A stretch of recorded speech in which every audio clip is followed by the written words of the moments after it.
안녕하십니까, 정지현입니다. 긴 추석 연휴가 좀 마무리가 됐습니다. 그 사이에 뉴욕 증시는 개장을 좀 했었죠. 어제 같은 경우는 미국의 3대 지수가 큰 폭의 좀 하락으로 마무리가 됐습니다. 나스닥 시장이 1.87% 하락으로 좀 마무리가 됐고요. 나 필라델피아 반도체 지수가 2%가 넘게 하락을 했습니다. 3대 지수가 1%가 넘게 하락세를 좀 보였던 부분들은 고용 쪽, 고용지표에 있어서의 양호하게 예상치를 좀 상회하는 그런 모습들이 좀 나왔어요. 구인 인원 자체가 예상치를 좀 상회하는 그런 모습들이 좀 나오면서 10년물 금리가 치고 나가는 그런 모습들 4.8%까지 상승을 해주는 그런 모습들을 좀 보였었고요. 달러 인덱스도 마찬가지로 큰 폭의 좀 상승을 해주는 그런 모습들을 좀 보였습니다. 결국 이 두 지표가 상승을 하는 거는 주식 쪽에 있어서는 비우호적인 그런 모습들을 좀 보일 수밖에는 없는 그런 상황들이에요. 어찌됐든 고용지표에 대한 부분들이 예상치를 좀 상회하면서 시장의 흐름들은 좀 하게 밀리는 그런 모습들을 좀 보였었는데, 일단 지난주의 흐름들을 좀 보게 되면 다우지수 같은 경우는 3거래를 연속적으로 좀 밀리는 그런 모습들이 좀 나왔어요. 그러면서 연 기준으로는 일단 시가를 좀 하회하는 그런 모습들이 좀 나와줬었고요. S&P 500 지수 같은 경우는 추세 하단 자리대에 일단 자리를 위치하고 있는 그런 상황들이죠. 저점 자리대에서 이 하락세의 하단 자리대에 좀 머물러 있는 그런 상황들인 모습들을 좀 보여주고 있고, 이 자리대가 밀리게 된다라면 추가적으로 좀 밀릴 수도 있는 그런 상황들인데, 여기에서는 이제 반등 타이밍을 좀 노려봐야 될 그런 구간이 아닌가 싶습니다. 나스닥 시장도 마찬가지죠. 이중바닥형의 모습들을 좀 보여주고 있는 그런 상황들이에요. 추가적으로 뭐 밀린다 하더라도 지금 구간에서는 매도를 하는 그런 자리대는 아니지 않을까, 그렇게 좀 보여집니다. 미국의 10년물 국채금리가 최고치를 기록을 했어요. 4.8%를 넘어서는 그런 모습들을 좀 보여지면서 일단 시장의 불안감을 좀 가중시키고 있는 그런 상황들을 좀 보여주고 있고요.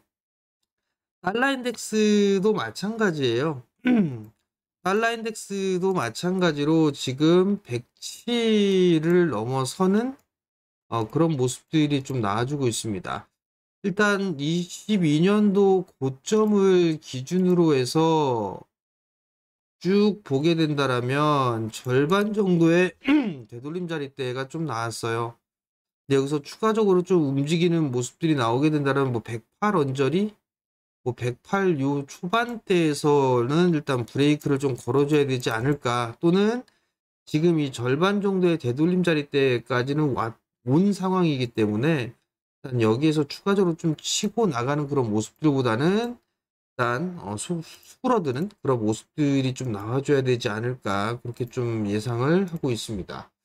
특히나 환율 같은 부분들을 좀 보게 되면 환율도 마찬가지로 1360원대까지도 치고 나가는 그런 모습들을 좀 보여줬어요. 결국은 이 1360원짜리대가 넘어가 버리게 된다라면 1380원짜리대까지도 일단 열어놓고 봐야 될 수밖에 없는 그런 상황들이에요.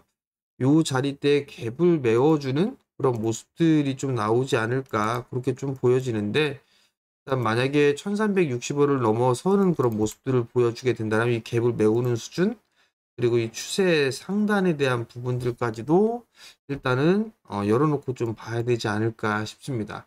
결국은 고용지표가 좀 좋아진다라는 그런 모습들을 좀 보이면서 금리 인상, 추가적으로 인상을 해야 된다라는 그런 얘기들이 좀 나와주고 있는데, 헤드워치를 좀 보게 되면 금리 인상을 할 것이다라는 전망이 11월 달에 33%예요. 하루 전날 27%였다가 33%까지 좀 증가를 했었고, 동결하는 부분들은 70%가 넘었었는데 67% 가까이 다시 좀 떨어져 있는 그런 모습들이에요. 경기 지표에 따라서 계속적으로 좀 시장은 출렁거리는 그런 모습들이 좀 나오지 않을까 그렇게 좀 보여집니다. 결국은 미국 시장 같은 경우도 기술주들이 부진한 그런 모습들을 좀 보였어요. 다행인 거는 상승을 하고 난 이후에 엔비디아 같은 경우는 5일선을 좀 지지를 해주는 그런 모습들을 좀 보여주고 있고요. 마이크로소프트는 조금 밀려 내려오는 그런 모습들을 좀 보였었죠.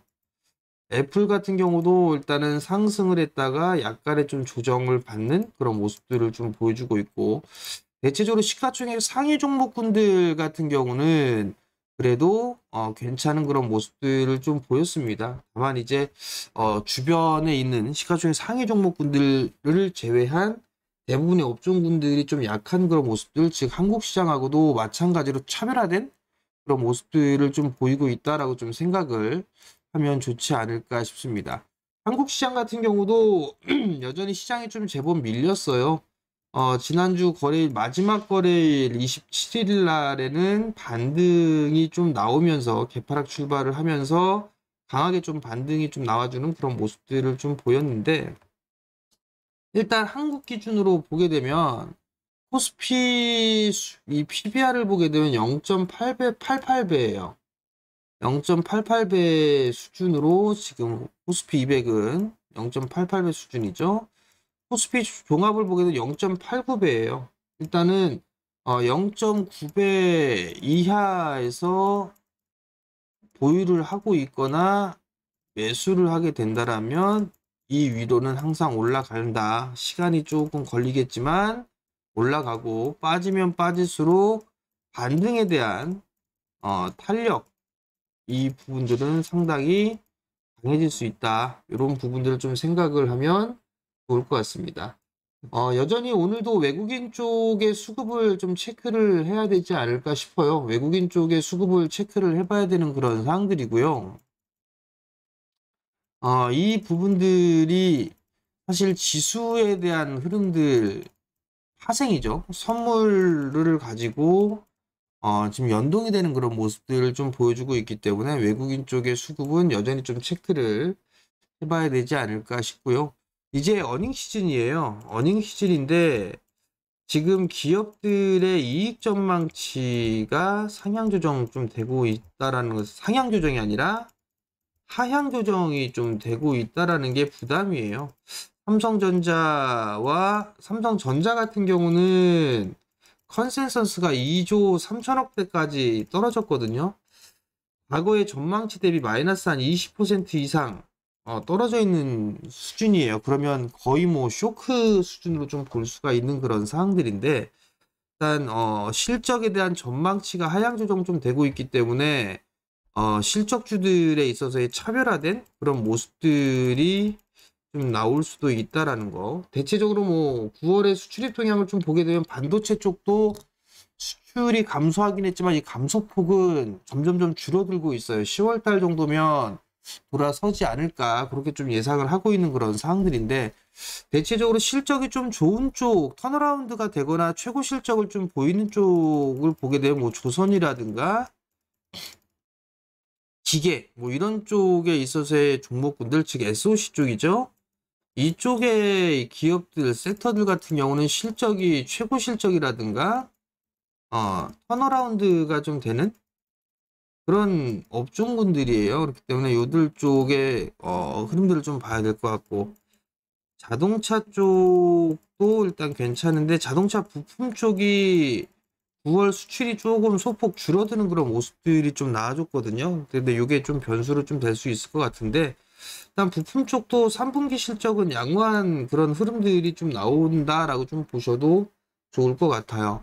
결국은 뭐 SOC 쪽이라든가 뭐 이런 쪽을 좀 봐야 되는 그런 사항들이고, 반도체 쪽도 많이 빠져 있어요. 반도체 쪽도 많이 빠져 있는 그런 사항들인데, 최근에 나왔던 부분들이 삼성이 반도체 쪽에 있어서의 주문을 받기 시작했다라는 그런 기사가 좀 나왔죠.